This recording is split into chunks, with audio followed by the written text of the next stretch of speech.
Donc, chers amis, bonjour, heureux de vous retrouver sur la chaîne de 613 TV. Nous allons essayer de commencer un nouveau cycle qui va traiter des haftarot chaque semaine. La haftara prochaine, eh bien, c'est celle de Vaïra que l'on retrouve chez le prophète Yéhezkel dans les chapitres 28 et 29, essentiellement dans le chapitre 29. De quoi est-il question? Il est question, dès le départ, dès l'ouverture de cette haftara, eh bien, du rassemblement des exilés, du retour des enfants d'Israël sur la terre ancestrale, et surtout cette phrase que l'Éternel nous promet de nous réinstaller avec l'assurance, en tout cas, de ne pas être plus longtemps remis en question concernant notre souveraineté, notre indépendance nationale. Et juste après, le chapitre 29, qui est l'essentiel de cette haftara, eh bien, va venir traiter d'un problème épineux. Non seulement dans le temps de l'époque biblique, mais aussi nous faire entendre les relents et les occurrences que nous pouvons rencontrer aujourd'hui également, sans mettre les points sur les i. Je crois que chacun de nous sera capable de lever le voile sur les sous-entendus bibliques concernant le contemporain qui est le nôtre. Alors, de quoi parle Yéhezkel? Yéhezkel va en quelque sorte au chapitre 29 de ses écrits régler son compte à l'Égypte, ou plutôt régler ses propres comptes. Vous savez que Yéhezkel est un prophète qui est déjà exilé une première fois avant l'exil du royaume de Yehuda, de Judée.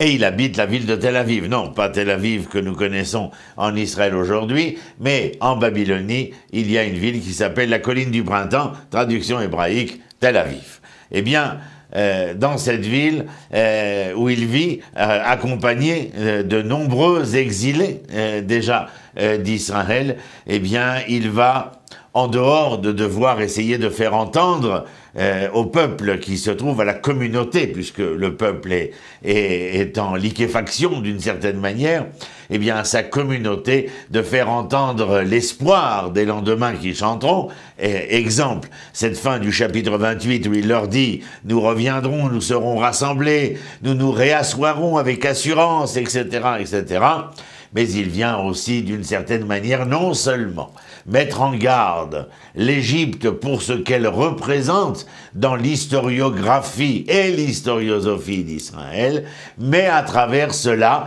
eh bien, aussi mettre en garde les enfants d'Israël. Car si la haftara commence par le fait que l'Éternel nous rassemble, eh bien, c'est bien entendu que nous étions en dehors de la terre, où nous, dans la prophétie de Yéhezkel, où nous serons rassemblés.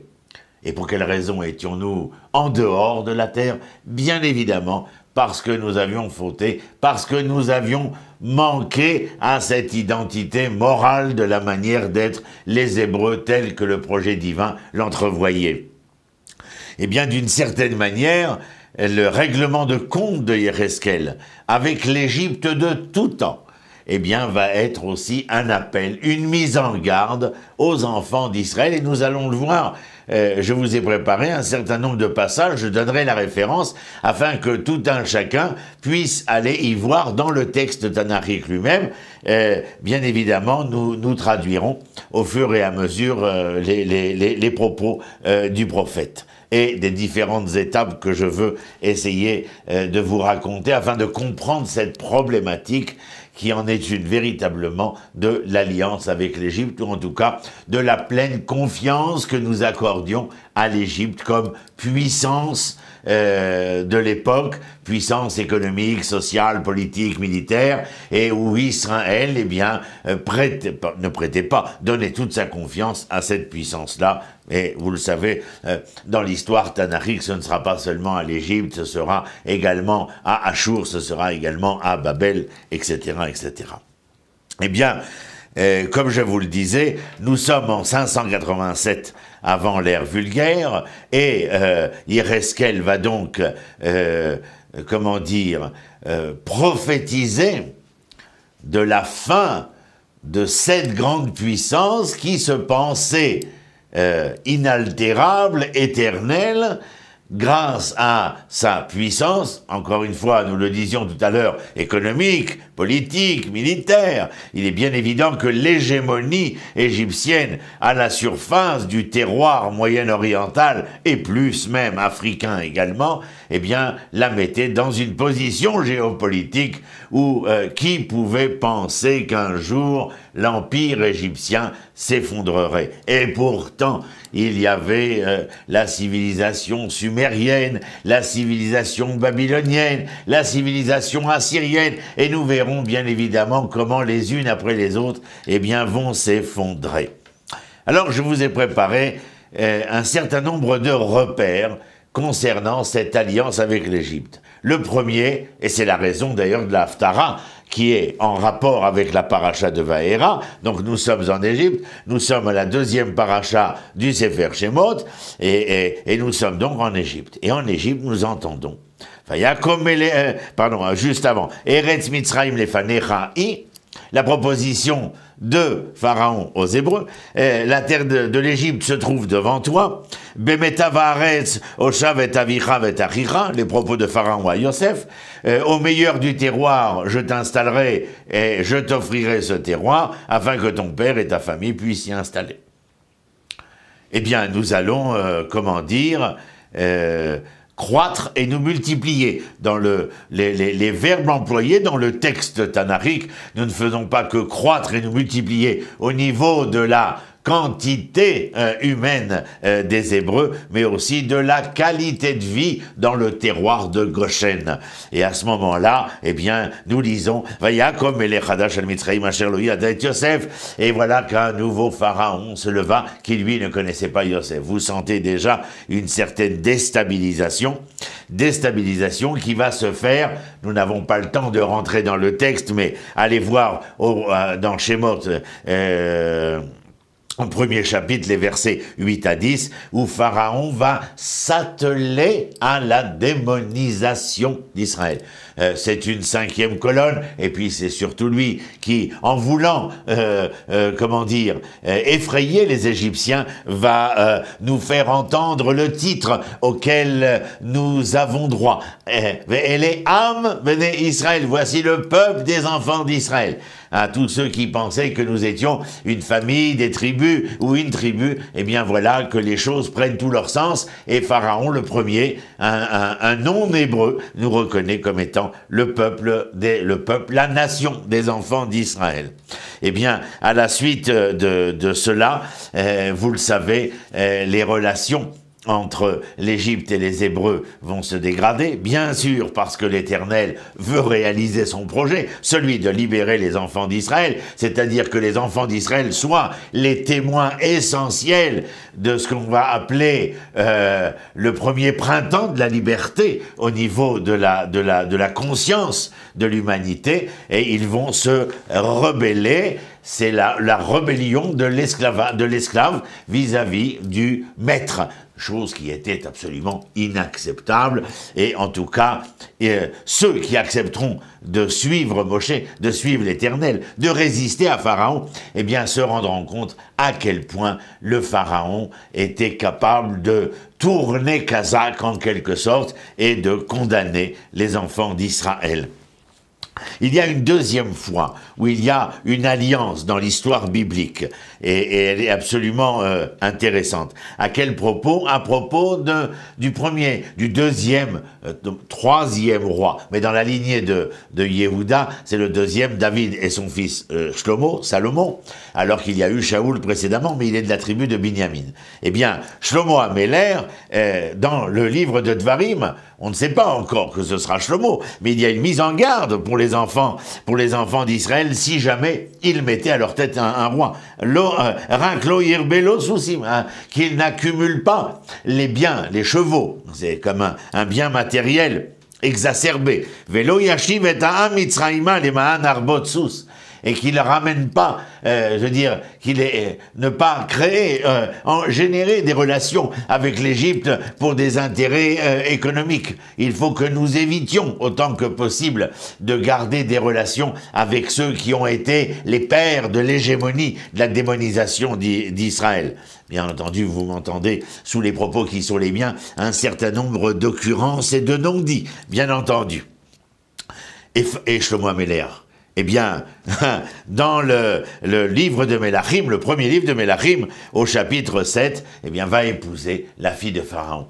Il va tomber éperdument amoureux de la fille de Pharaon, et nos sages disent dans le Midrash Rabbah qu'il mit 7 ans pour construire le temple de Jérusalem, mais il mit 13 ans pour construire le palais de la fille de Pharaon. Vous entendez bien entendu qu'il y a là, de manière ironique, une critique acerbe qui se fait à l'égard de Shlomo concernant la fille de Pharaon. La fille de Pharaon, bien entendu.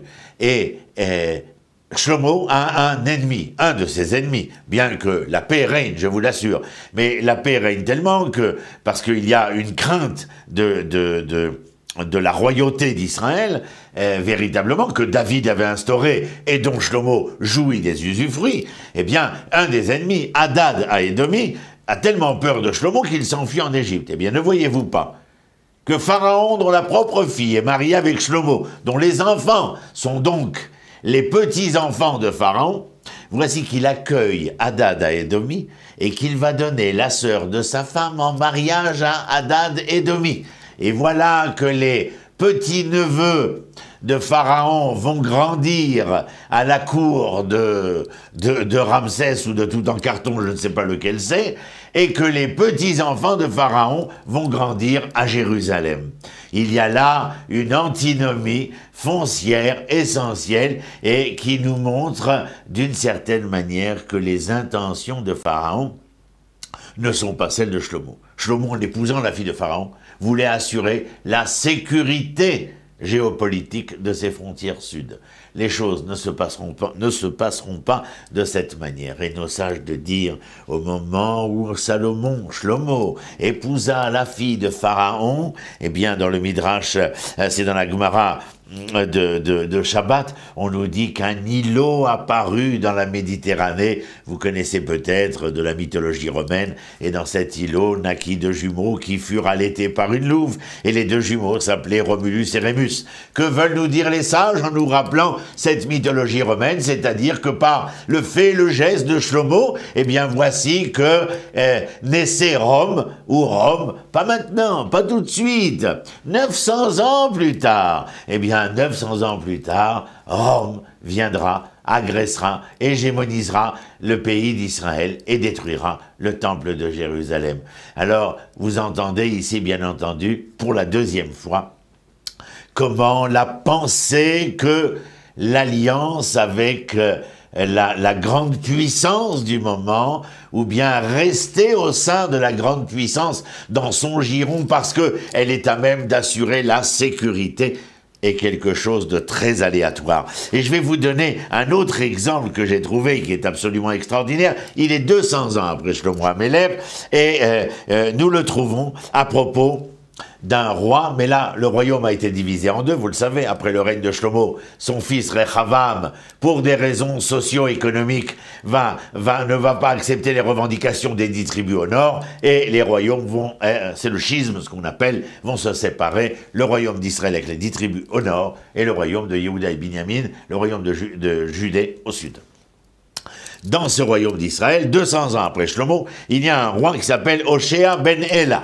Et ce Hoshea ben Ela, dont le prédécesseur avait voulu jouer au plus fort, si je peux m'exprimer ainsi, avec le prédécesseur du roi de Achour, la Syrie, l'apostrophe Assyrie, eh bien, aujourd'hui, Hoshea ben Ela se retrouve comme un protectorat sous l'égide du roi d'Assyrie.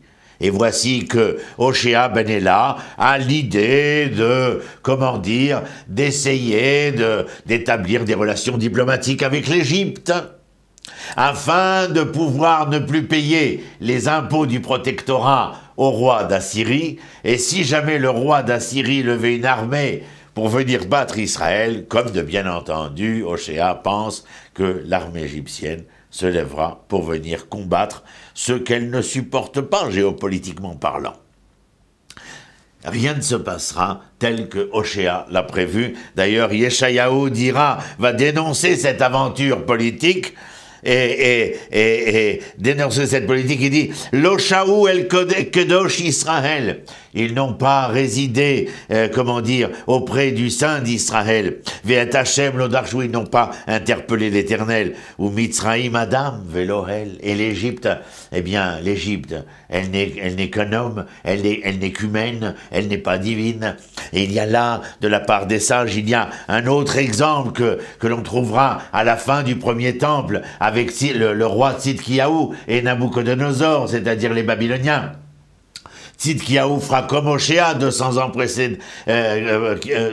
ans auparavant, il fera alliance avec l'Égypte pour essayer de combattre la géopolitique où Israël ne trouvait pas la nécessité de s'affirmer dans sa souveraineté, son indépendance, à travers ce qu'il était et ce qu'il devait devenir, car toujours dans la crainte de ce devenir-là, auquel il n'était pas certain d'y avoir droit, malgré les prophéties et les promesses de Yecheskel et de Yirmiyahu qui vivent à la même époque, eh bien, nous irons de grandeur en décadence en pensant toujours que nous devons nous fier à la puissance régnante de l'époque où nous retrouvons l'indépendance et la souveraineté.